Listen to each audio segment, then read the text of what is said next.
प्रिय विद्यार्थियों, आज हम आपको एक नए चैप्टर के साथ, जिसका नाम इंटरपोलेशन एंड एक्स्ट्रापोलेशन है, इसको हम हिंदी में अंतर्गणन तथा बाह्यगणन के नाम से जानते हैं। इनको अर्थ के रूप में हम देखें तो अंतर्गणन का मतलब है दिए हुए मूल्यों में से किसी अंदर के मूल्य की अज्ञात वैल्यू की गणना करना।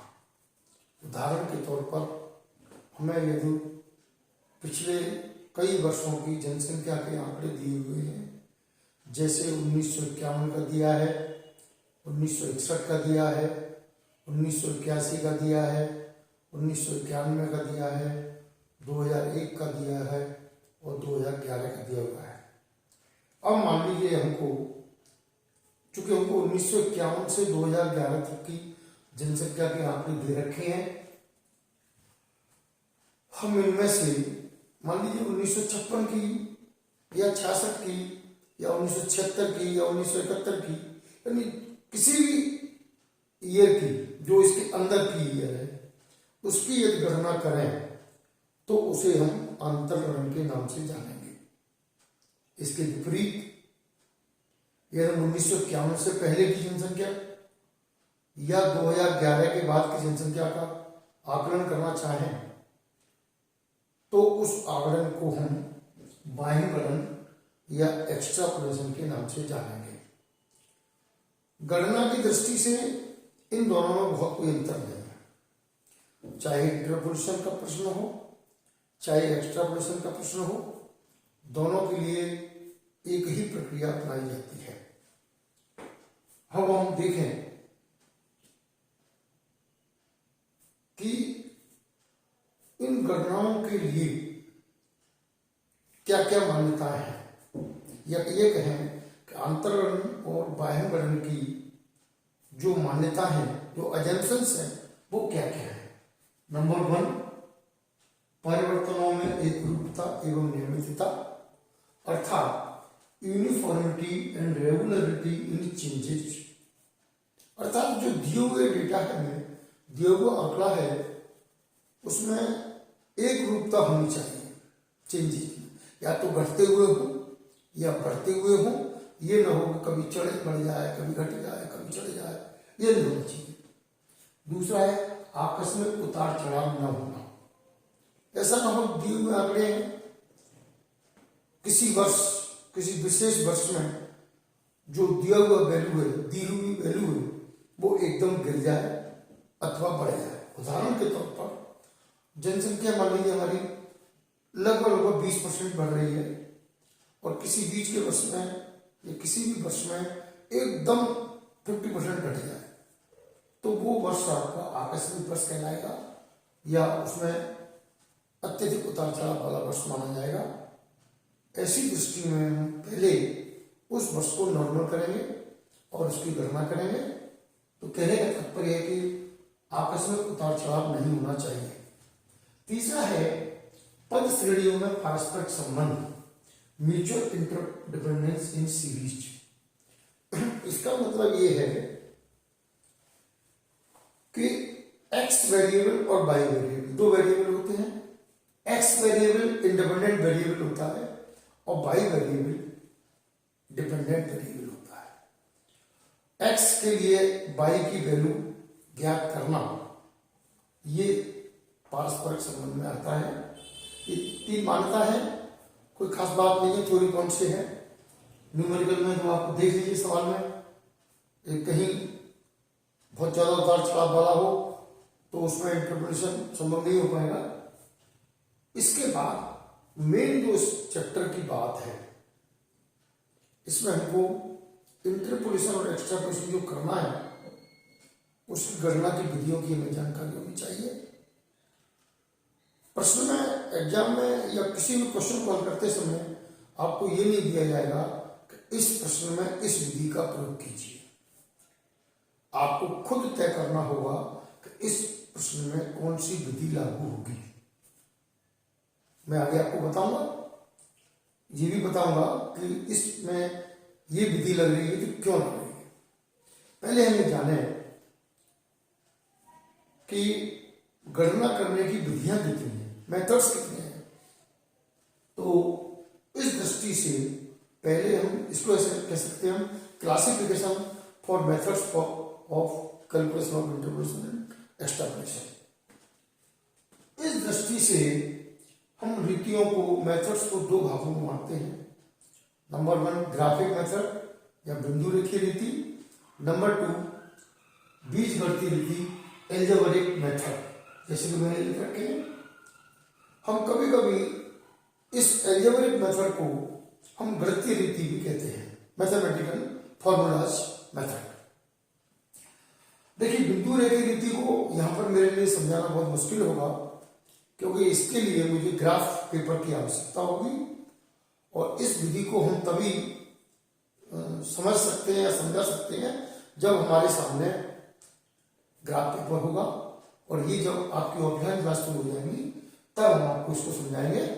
अभी हम पहले एल्जेब्रिक मेथड या इनको मैथमेटिकल फॉर्मूलाज मेथड भी कह सकते हैं, इस पर चर्चा करेंगे। नंबर 1 द्विपद विस्तार रीति, binomial expansion method. Number 2 Newton की प्रगामी अंतर रीति, Newton's method of advancing differences. तीसरी जो है लेग रेंज की रीति, लेग रेंजेज मेथड। एक्चुअली इसका नाम लेग रेंजेज है, पर इसको मैं अपनी दृष्टि से इसको लॉन्ग रेंज कहता हूं। लॉन्ग क्यों कहता हूं? क्योंकि ये सवाल जब आप हल करेंगे तो बहुत लंबा हो जाता है। एक पेज में इसका फॉर्मूला होगा, दूसरे पेज में इस फॉर्मूला में वैल्यू पुट हो पाएंगे, तीसरे पेज में इसका वैल्यू कैलकुलेशन हो पाएगा। थोड़ा इसमें ध्यान देने की हमें ज्यादा आवश्यकता होती है, इसलिए इसको मैं अपनी दृष्टि से इसको लॉन्ग रेंज मेथड कहता हूं। और चौथी जो है parabolic method, parabolic curve method. और पांचवी जो अन्य रीतियां हैं। अब प्रश्न इस बात का उठेगा आपके सामने कि किस प्रश्न में कौन सी विधि लगाई जाए। ये आपको खुद पहचानना होगा, टेस्ट करना होगा, तो ये हम आपको टेस्ट करके बताएंगे। सबसे पहले हम आज चर्चा जो करेंगे, केवल बाकी कल करेंगे, वो चर्चा करेंगे हम द्विपद विस्तार रीति, बाइनोमियल एक्सपांशन मेथड। ठीक है ना? ये विधि कब लागू होगी, कैसे लागू होगी, इसका फॉर्मूला कैसे बनेगा। फॉर्मूला रटना नहीं है, आपको रटने की कतई आवश्यकता नहीं है, न रट सकते हो इसको, ये आपको समझना पड़ेगा। कैसे बनेगा ये मैं आपको अभी डिस्कस करता हूं 2 मिनट के बाद।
ये परमानेंट सा हो गया, चलिए कोई बात नहीं।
डिस्टर्ब नहीं है ना।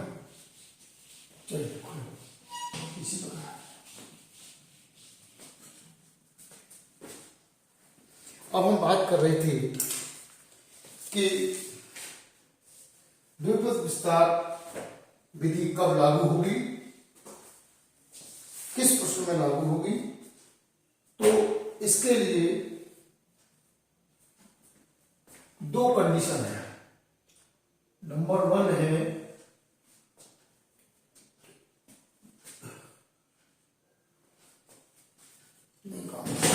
काम नहीं कर रहा है, ब्लैकबोर्ड बेकार है पाया।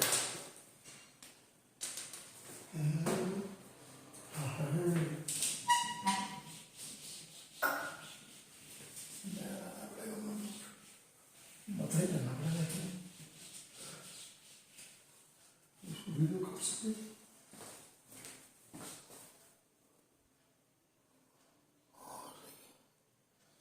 चलिए ना, चलिए कोई दिक्कत नहीं।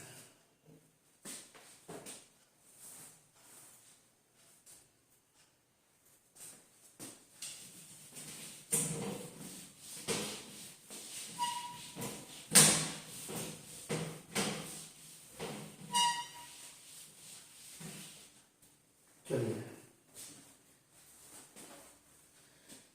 इसमें जो मान्यता है उन्हीं के लिए हम वैसे डिस्कस करते हैं। ब्लैकबोर्ड काम नहीं कर रहा हमारा। एक्स चरों में ज्ञात मूल्य और अज्ञात मूल्य दोनों को रखते हुए एक्स चर का जो डिफरेंस है वो समान अंतर पर होना चाहिए। उदाहरण के तौर पर 1951 की जनसंख्या दे रखी है हमें, 1961 की दे रखी है, 1971 की नहीं दे रखी है, इसको अननोन मान लीजिए।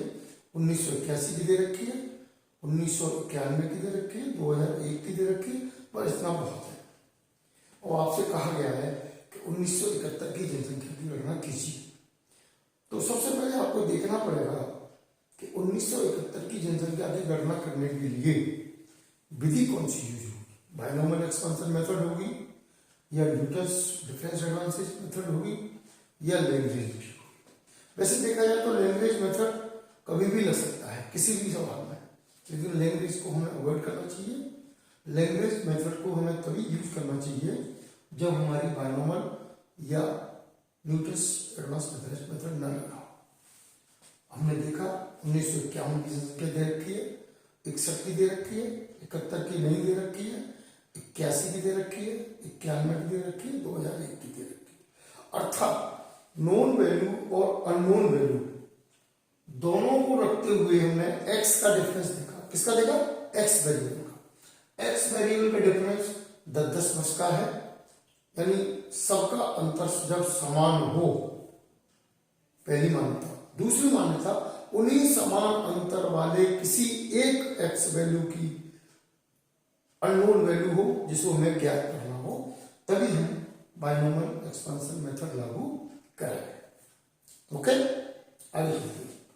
अब हमने ये तय कर लिया कि भाई इसमें बायनोमियल एक्सपेंशन मेथड लगेगा। अब समस्या ये आएगी कि इसका फॉर्मूला रट नहीं सकते हम, रट नहीं सकते, न रटना चाहिए। इसको कैसे बनाएंगे? बनाने के लिए मैं छोटा सा उदाहरण लूंगा। जैसे मान लीजिए सबसे पहले मैं देखेंगे जितनी भी वैल्यू दे रखी है हमें, उनमें से कितनी वैल्यू हमें ज्ञात है, नोन वैल्यूज। जैसे अभी हमने देखा 1951, 61, 81, 91 और 2001, 5 की वैल्यू दे रखी थी। तो हम लिखेंगे यहां नोन वैल्यू 5। जब हमने तय कर लिया कि नोन वैल्यू 5 है, तो फिर हम एक सूत्र का विस्तार करेंगे, जैसा कि इसका नाम है एक्सपेंशन मेथड। तो नोन वैल्यू 5 है, तो हम डेल्टा 5 0 बराबर 0 का विस्तार करेंगे।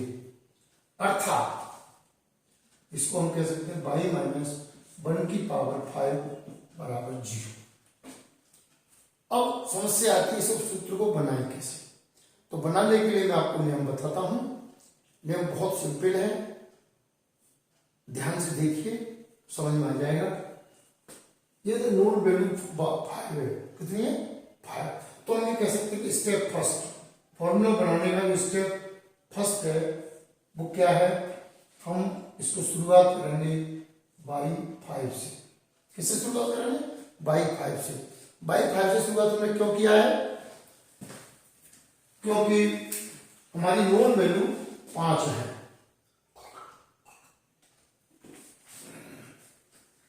नोन वैल्यू 5 है। फिर हम अगला जो टर्म होगा हमारा, अगला जो पद होगा, थोड़ी जगह छोड़ दीजिए बाई 4, थोड़ी जगह छोड़िए बाई 3, थोड़ी जगह छोड़िए बाई 2, थोड़ी जगह छोड़िए बाई 1, थोड़ी जगह छोड़िए बाई 0। और जब 0 पर पहुंच जाए हम तो फिर आगे लिखेंगे बराबर 0। यानी जितने पद ज्ञात हैं उस संख्या से शुरू हुए अवरोही क्रम में, डिसेंडिंग ऑर्डर में हम नीचे घटते हुए गए कहां तक? 0 तक। सेकेंड स्टेप हमारा क्या होगा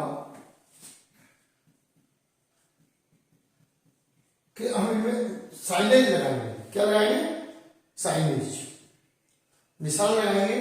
तो निशान लगाने में इसमें क्या होता है कि पहली जो पद होता है, पहला जो टर्म होता है वो प्लस का होता है, और कभी प्लस हम पहले नहीं लगाते हैं तो इसको हम बाई 5 लिखेंगे।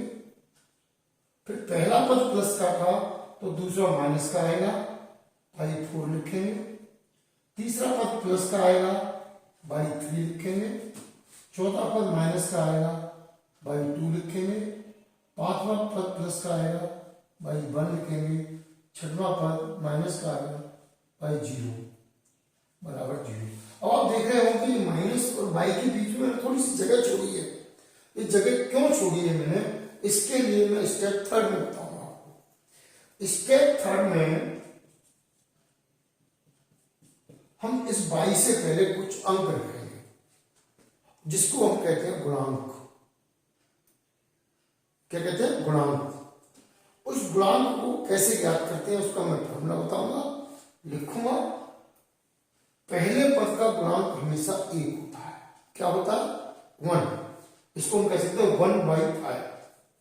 लेकिन आपने देखा होगा कि एलिजेब्रेट में किसी वैल्यू, किसी एक्स वाई के पहले यदि 1 है तो उस 1 को नहीं लिखते हैं, इसीलिए ये संख्या हमारी बाई 5 ही रहेगी, निशान माइनस का रहेगा। अब समस्या आती है कि इस बाई से पहले क्या है, इस बाई से पहले क्या आए, तो मैं फॉर्मूला भी आपको लिखा दूंगा। अभी तो मैं सिर्फ समझ रहा हूं कि 22 इस पद से पहले इस पद पे जाएंगे। ठीक है? इस पद से इस पद में 22 से पहले क्या है? 1, और 22 के नीचे क्या है? 5। इन दोनों को मल्टीप्लाई कीजिए, कितना आएगा? 5। 5 इंटू 1 5। और इस पद का नंबर क्या है?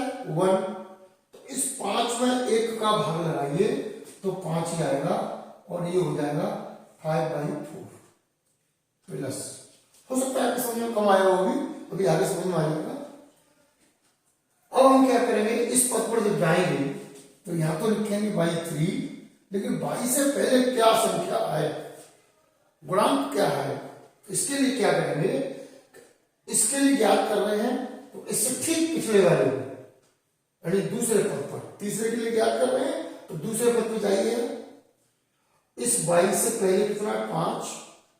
बाई के नीचे कितना? 4। इन दोनों का गुणा कीजिए, कितना होगा? 5 into 4 is equal to 20। Okay? इस पद का नंबर क्या है? 1 2 दूसरा, तो 20 में 2 का डिवाइड कीजिए, 2 का भाग लगाइए तो ये आएगी 10। ओके? आगे चलते माइनस बाई 2। अब समस्या आती है कि यहां पर गुणांक क्या है, तो फिर पिछले पद पे जाइए, चौथे पद के लिए गणना कर रहे हैं तो तीसरे पे जाइए। तीसरा पद हमारा क्या कह रहा है कि बाई से पहले 10, बाई के नीचे 3, दोनों का गुणा कीजिए। 10 इंटू 3 बराबर 30। और इस पद का नंबर क्या है? 1 2 3। तो पद के नंबर का जो हमने भी गुणा किया है उसमें भाग लगाइए 30 में 3 का, तो 10 आएगा, तो 10 यहां लिख दीजिए। ओके, आगे देखिए प्लस, ये बाई वन उतार लीजिए। फिर समस्या आएगी कि इस बाई से पहले क्या रखा जाए। इस ये पांचवा पद है, पांचवें पद से ठीक पहले यानी चौथे पद के गुणांक का गुणा कीजिए इसमें। तो 10 इंटू 2 बराबर 20 और पद का नंबर है 1 2 3 4। 20 में 4 का भाग लगाया तो आ गया 5। तो 5/1 माइनस y0 बराबर 0। अब समस्या आती है कि इस बाई से पहले क्या आएगा। तो ये चूंकि छठवां पद है तो हम पांचवें पद पर जाएंगे। पांचवें पद के गुणांक और संकेत, इसको संकेत कहते हैं एक्चुअली। तो इस 1 और 5 का गुणा कीजिए, 5 आया। इस पद का नंबर है 1 2 3 4 5। 5 में 5 का भाग लगाइए, 1 आएगा। 1/0 रखा जाएगा। चूंकि मैंने अभी बताया आपको कि किसी भी एल्जेब्रिक एक्स वाई से पहले यदि 1 है तो उस 1 को हम नहीं लिखते हैं, तो ये केवल y0 रहेगा। ये सूत्र बनाने, फॉर्मूला बनाने का एक प्रोसेस है, प्रक्रिया है। अभी मैंने केवल 5 नॉन वैल्यू लेके किया है, आप इसको करिए। कल मैं 6 7 4 लिख बताऊंगा। जब तक ये फॉर्मूला बनाना आप नहीं सीखेंगे तब तक मैं आपको आगे सवाल नहीं बनाऊंगा। अब सबसे बड़ी बात यह आती है, हमने सब फॉर्मूला तो तय कर लिया, बना लिया। ये फॉर्मूला हमारा ठीक बना या नहीं बना, इसकी हमें जांच करना। जांच करने के कुछ टिप्स हैं, वो आपको बताता हूं। उन टिप्स के आधार पर इस फॉर्मूला को चेक कीजिए। यदि फॉर्मूला करेक्ट है तो फिर आगे हम कल आपको बताएंगे कि और फॉर्मूला बताएंगे बना के कैसे बनते हैं, और फिर इन फॉर्मूला के आधार के सहारे हम सवालों को कैसे हल करते हैं वो हम कल डिस्कस करेंगे। आज से कितना बताएंगे कि ये जो फॉर्मूला बना है ये हमारा सही है या गलत है, इसकी हम जांच करेंगे।